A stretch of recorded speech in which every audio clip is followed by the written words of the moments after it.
Boa tarde, cá estou eu, querido. Eu estou aqui com o senhor das estações, mais uma vez, propondo alguma programação cultural.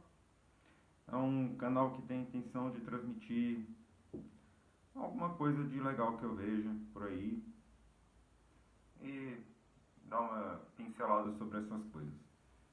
Bom, aqui o tema deste vídeo vai ser o seguinte: músicas que foram feitas no passado e que de repente surgem numa cena fantástica de um filme, certo?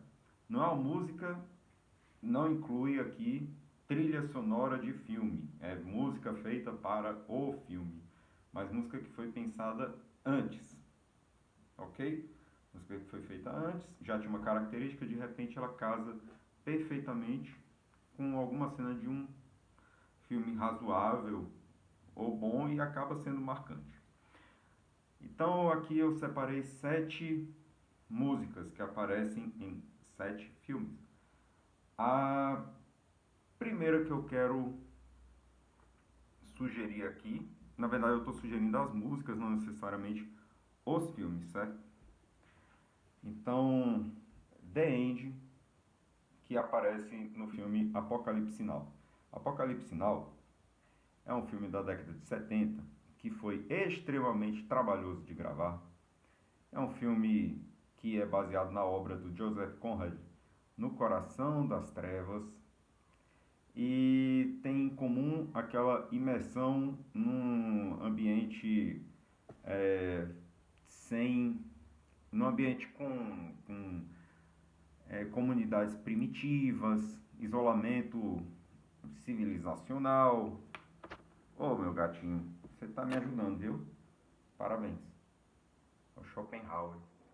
A Schopenhauer, quer dizer. Bom, então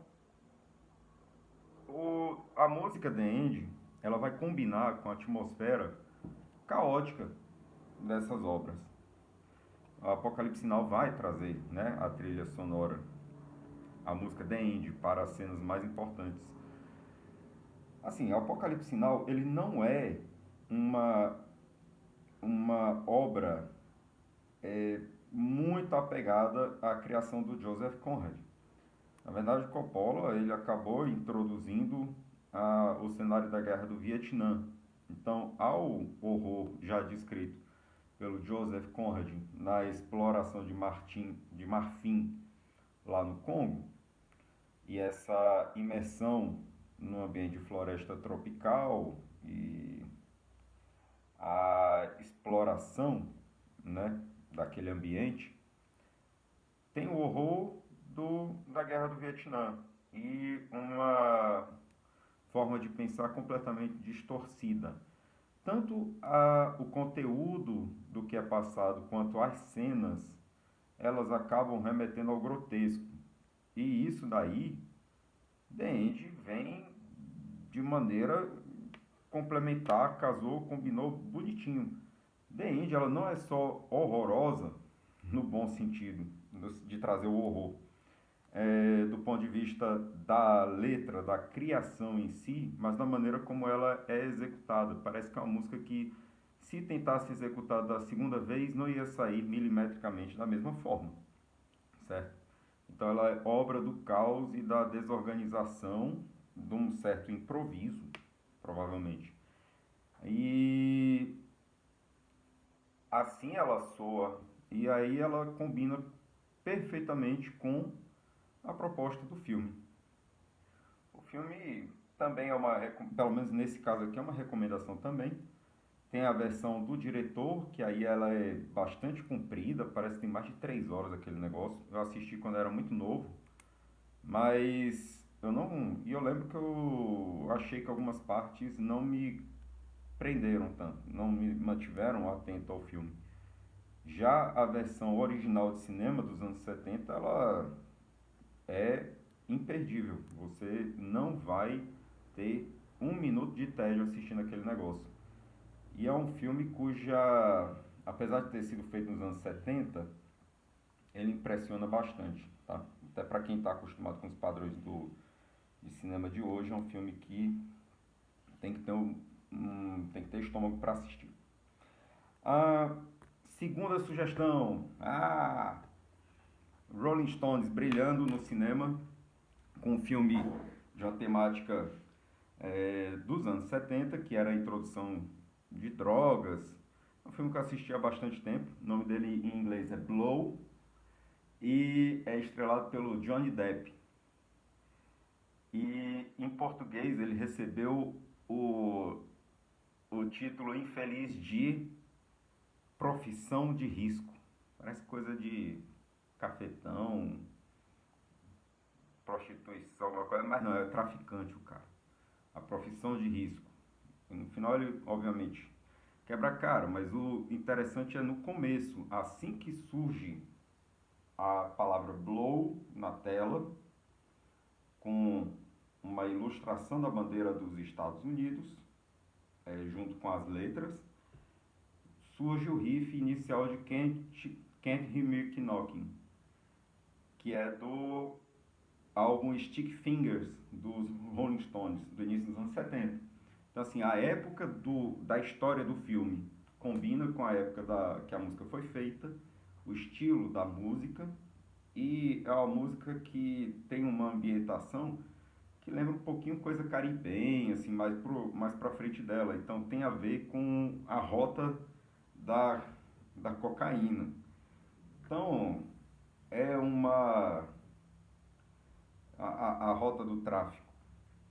Então é uma música que eu ouvi pela primeira vez quando eu assisti esse filme. Depois que eu fui descobrir que ela era a quarta música, se não me engano, de um disco chamado Sticky Fingers, e que essa música não aparecia tanto, talvez, porque no mesmo disco você tem Wild Horses, você tem Brown Sugar, que também tem a ver com drogas, né, cara? Mas, meu amigo, o disco é bom demais, então dá pra você entender que uma música que tem quase, acho que tem uns 8 minutos de duração a música, dá pra entender que ela não tenha se destacado, mas que é uma grande composição e ela é muito bem executada pelos dois guitarristas. Mick Taylor brilhou demais nessa música. Dá pra ver algumas execuções ao vivo, tem disponíveis no YouTube, inclusive o Mick Taylor se reunindo com os Rolling Stones já aí senis, né, cara? Então, e dá pra ver porque que ele abandonou a banda, porque ele tá muito bem. Já o pessoal dos Rolling Stones já tá ali, já dá pra ver que eles estão um pouquinho mais rodados. Bom, então essa foi a segunda sugestão, Can't Hear Me Knocking. Meio difícil para um brasileiro produzir, mas você não consegue me ouvir batendo na sua porta, alguma coisa do tipo. A terceira, quem assistiu Coringa? Eu vou tentar não dar spoiler aqui, né? Porque pouca gente assistiu essa droga desse filme. E acho que quase ninguém queria ver o Murray morrer. Quer dizer, eu acho que todo mundo, se não visse o Murray levar um tiro na cabeça, ia sair infeliz no cinema, né, meus amigos? Pois é, e depois numa cena maravilhosa dessa, que é o ápice do filme, o que pode vir? Tem que vir alguma coisa forte também. É um filme que o ápice é o assassinato do Murray pelo personagem do Joaquin Phoenix. Então, depois disso, o que aparece? Aparece o Coringa sendo transportado por uma viatura e o som de White Room da banda Cream. Cream, uma banda fantástica do final dos anos 60, durou muito pouco tempo, eles fizeram pouca coisa. Se for identificar o talento dos músicos, o Eric Clapton, junto com o Jack Bruce e o Ginger Baker, nenhum deles era pior que o Eric Clapton, na minha opinião.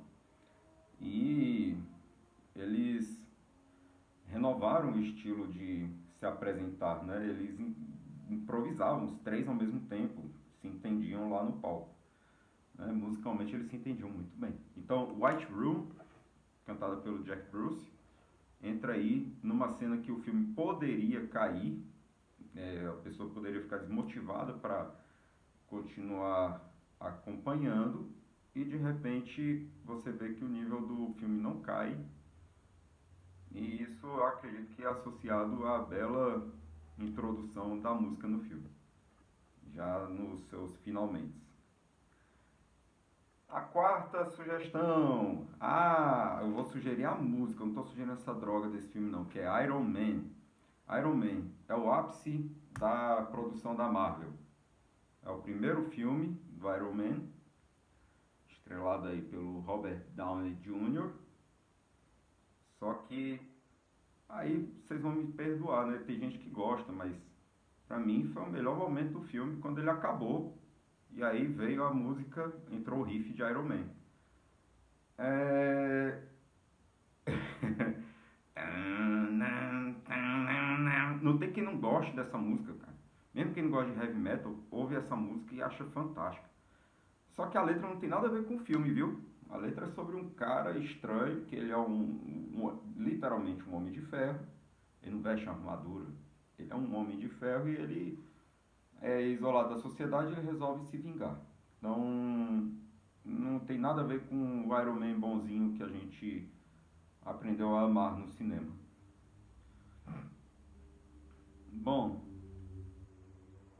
outro filme. Ah, Cowboys do Espaço. A música é Fly Me to the Moon. Fly Me to the Moon. Fly Me to the Moon é introduzida no final do filme. Esse filme Cowboys do Espaço é uma daquelas coisas de uma época remota de Hollywood em que a gente gostava realmente dos filmes que eram feitos, certo? E o centro era a produção cinematográfica, eram outros tempos. E haviam algumas grandes estrelas que foram reunidas para esse filme, incluindo o Tommy Lee Jones. Então era um pessoal mais das antigas, já daquela época em que o filme foi lançado, acho que foi no final dos anos 90, início dos anos 2000. Mas é um filme que mostra a experiência de mandar pessoas, veteranos da exploração espacial para uma última missão. E eles aceitam com a maior alegria, e aquilo ali vai ser mostrado como se fosse um evento meio que de entretenimento. Só que chegando lá no espaço, eles encontram uma missão que exige muita experiência, muita expertise para salvar o mundo. Naquele tempo se faziam filmes sobre salvar o mundo, viu? Hoje em dia, né, não tem mais essa porra. Ninguém acredita, ninguém compra mais essa ideia. Naquela época era, vamos salvar o mundo. São quatro velhos, cara. Eles se juntam para salvar o mundo. Eu nunca mais assisti esse filme. Eu assisti quando eu era pré-adolescente, mas eu lembro que no final dele tem um personagem que, para salvar o mundo, vai para uma área bastante isolada, ele encontra um repouso numa área isolada dos outros tripulantes, e ele encontra felicidade, apesar dele saber que aquilo significa a abreviação da vida dele. Naquele momento, por ter salvado o mundo, ele encontra felicidade no isolamento em que ele está. Então combina perfeitamente com o clima da música Fly Me to the Moon, certo?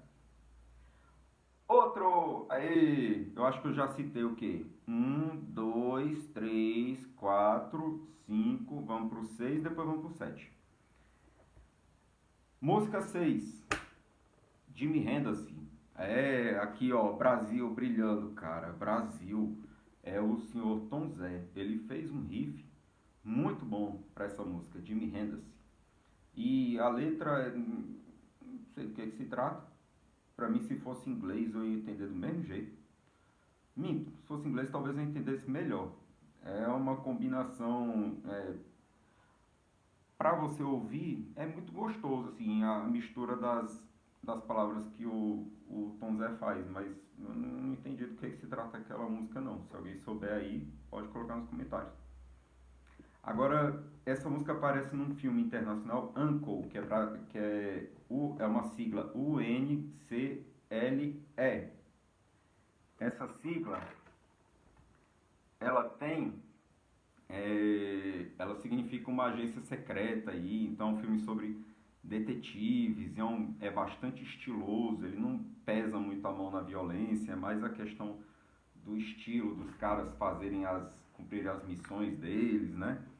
E parece que é baseado num seriado das antigas. Então é um seriado que passava na época que o Tom Zé estava lá na Tropicália, aquelas coisas. E aparece essa música, ela acaba aparecendo, é muito surpreendente durante esse filme, essa música aparecer, e ela aparece na cena de perseguição. Então tem tudo a ver, a música casou perfeito com a cena. E deu muito orgulho ver a música do Brasil aparecendo ali, naquela cena e combinando perfeitamente, sem tirar o brilho do clima de perseguição, sabe? E eu já gostava muito dessa música antes, não gostei mais dela por ela ter aparecido lá, mas infelizmente quando for entrevistar o Tom Zé sobre isso, eu só vi uma entrevista. Ele teve que ficar falando sobre se ele gostava ou não da série Uncle. O que foi uma tremenda decepção, porque poderiam ter conversado mais, ter extraído mais dele sobre a criação dessa música para publicar mais, incentivar as pessoas a terem, a ouvirem mais as composições dele, que são mais interessantes até do que esse filme, né? O filme é legal, mas, pô, muito melhor a discografia do Tom Zé, né? Na minha opinião. E por último, Paint It Black, dos Rolling Stones. Essa música aparece na cena final do filme Advogado do Diabo, filme estrelado por Keanu Reeves, Al Pacino, tem a Charlize Theron. É um filme do final dos anos 90, se eu não me engano. E para não sair do basal das criações que envolvem o Al Pacino, tem um discurso final, onde ele interpreta o próprio capiroto. E ele seduz um advogado utilizando a própria vaidade do advogado. É um filme muito bom. Eu recomendo. Esse filme eu recomendo sim. E a música, ela já foi criada para aquele cenário, bicho. É impressionante. Ela aparece nos créditos finais, assim como no Iron Man. Mas é uma música que você vê que a composição e principalmente a composição do Keith Richards, né, com o Mick Jagger, e os arranjos do Brian Jones, elas remetem a um refinamento diabólico. Ela já é assim, é a natureza da música. Então ela ser incorporada num filme sobre a atuação do Satanás combinou perfeitamente. E essa foi a última sugestão. Eu recomendo que busquem essas músicas no YouTube, conforme o gosto musical, né, de cada um. E alguns desses filmes eles valem a pena serem checados depois. Desses daqui, o meu preferido é o Apocalipse Now, né? Mas é, é um filme de guerra, um filme bastante forte, então fica aí a sugestão principalmente das músicas. Muito obrigado, valeu, tenha um ótimo domingo. Forte abraço, meus queridos. Até mais, tchau. Valeu.